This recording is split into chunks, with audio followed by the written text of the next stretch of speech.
ऑफिड्स और roller worms इन नारियल के सबसे बड़ दुश्मन है। ये चावल पे भी हमला करेला ना? हाँ, कबो कबो नारियल के पूरा तरीका से खत्म भी कर देला। सच में? हाँ, तू तो हर काम करा, चल जा।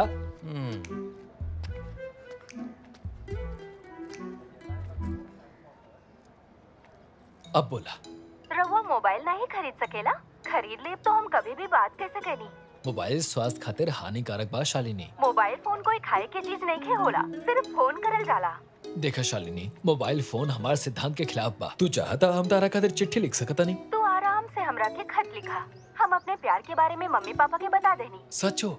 ये सुन के तार माता बड़ा खुश भइलो कि खुश भईनी, सुन के खूब डांट लगईनी। ऐसन का है का उनका पता नहीं कि हम सरकारी नौकर हैं, जोना में कोनो बुरा आदत नहीं खे, जोन इको फ्रेंडली लाइफ जिएला और तो और ऑर्गेनिक खाला। यह तो सारा लोग कहेले कि तू थोड़ा सा पागल बाड़ा। पागल? हाँ। के कहल तारा के? कहेला ऐसा। लेकिन हमरा के ये पागल इंसान पसंद है। और का पसंद बता रहा? ये कैसन सवाल बा? हाँ। तोहरे बारे में सुन के हमार माँ बहुत बेचैन हो गई नी। वो कहत रहे कि हमार चाचा के रिश्तेदार हमरा के देखे आवे वाले पड़े। तो ओ लोग क्या के देख ले बेटा? केहू हमरा के आके देखे हमरा के पसंद नहीं, हमके देखे वाला सिर्फ तू ही होखबा।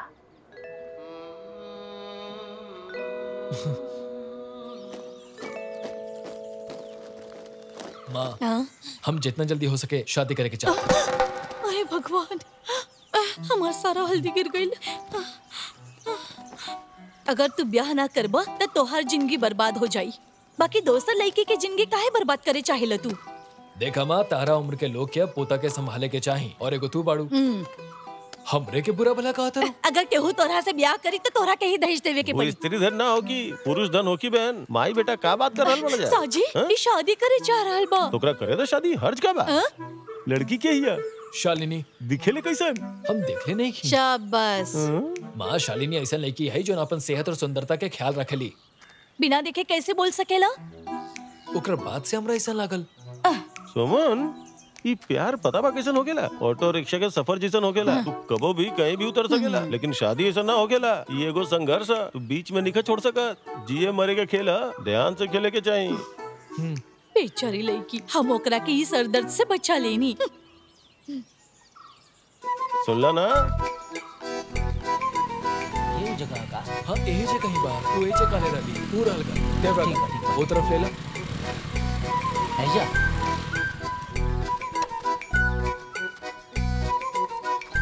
ये घर है? हाँ। कहीं कैटरिंग वाला वो दिवांश के घर तो ना है? हाँ, चलो अंदर चले। चलो चलो चलो चलो।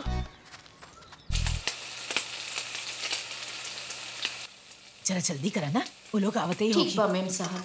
अच्छा से तला। हाँ।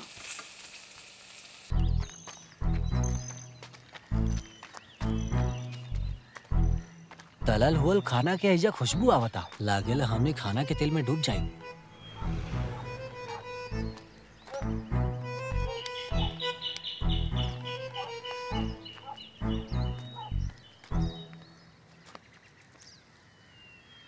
चलो ना, वापस चलो जाओ। चलो चलो चलो चलो चलो। यही जा रुका, कैसे ना आदमी हुआ।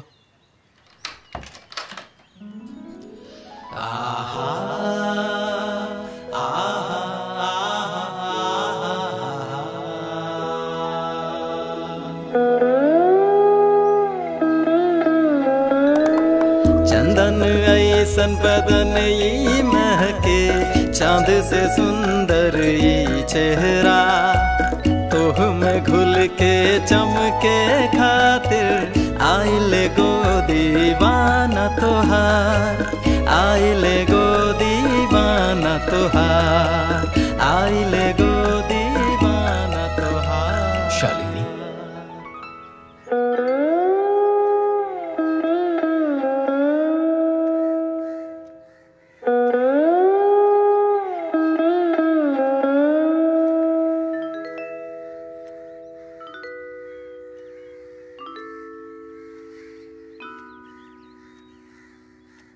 हम अपन बेटी के हाथ एगो मजदूर के हाथ में ना देहब।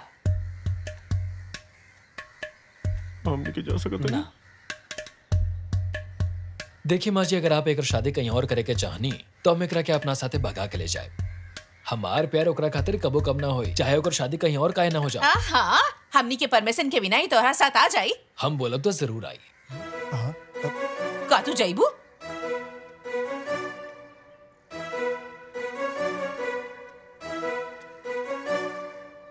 हाँ हम जाइब। रउआ जरा यहाँ आई।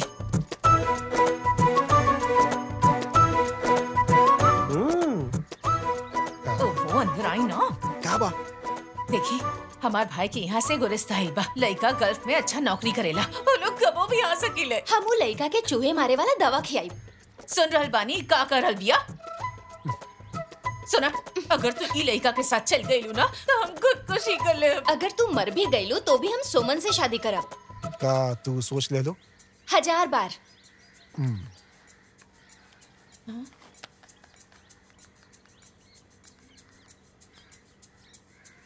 हेलो भाई साहब, जल्दी से एगो काम करी।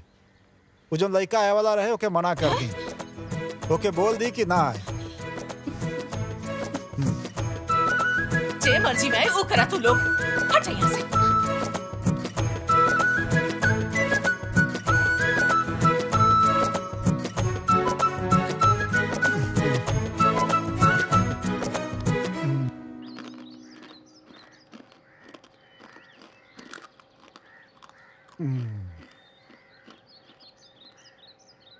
लड़का के केहू डिमांड बा का?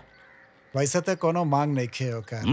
बाकी ओकर कहल बा कि सगाई के रस्म ना करे। हाँ, अगर ऐसा बात हो उसे कहा कि हमके ये रास्ता मंजूर नहीं खे। हमार भाई बिल्कुल सही करल बा। हाँ, कहा आप दोनों तो नहीं चुप रहब। कोनो झगड़ा करे के जरूरत नहीं खे। हमरा खातिर हमार बेटी के खुशी जरूरी बा। ए महीना के आखिरी रविवार के शादी करा देता नहीं। अब लेकिन भाई साहब ओकर कहल बा कि शादी आषाढ़ के 1 तारीख के होके के चाहिए। आषाढ़ में? ये शादी ना हो सकेला ना भैया? हाँ, कैसे का हो गए? लड़का ना सिगरेट पियला, ना दारू पियला, ना कोनो बुरी आदत बा। बस एक बुरी आदत बा ओकरा अंदर कि दारू पियवलन के ना पिए के सलाह देवेला। ई तो बुरा है। कहीं वो हमके भी ये सलाह न देवे लागे। वो तो दी। अरे ऐसा बात तो जब उनकर मर्जी होके हमनी शादी करा देता। हाँ, रवा के पता बा ओकर सारे दोस्त मजदूर बाड़े। वो सरकारी मुलाजिम बा, यही से हम शादी खातिर मान गई नी। अरे वो उतना बुरा नहीं खे। सही कहनी ना? हाँ। आषाढ़ के 1 तारीख संडे है का? नहीं आंटी, शुक्रवार है। का तो के आषाढ़ के 1 तारीख के ही शादी करवावे के है? 3 तारीख के ना कर सके निकाह? ओकरा से पूछे के पड़ी। बाकी हमरा नहीं खे लागत कि मानी हो। ओ, अब हम अपन रिश्तेदारन के कैसे समझाई? जायदा कोई भी बहाना बना दे काहे? हाँ हाँ। हेलो। अरे पुनप्पा, हाँ? तू सोमन के बारे में सुनला का? नाता ओकर समाचार ना सुनला तू? काहे? का भाई लोग के?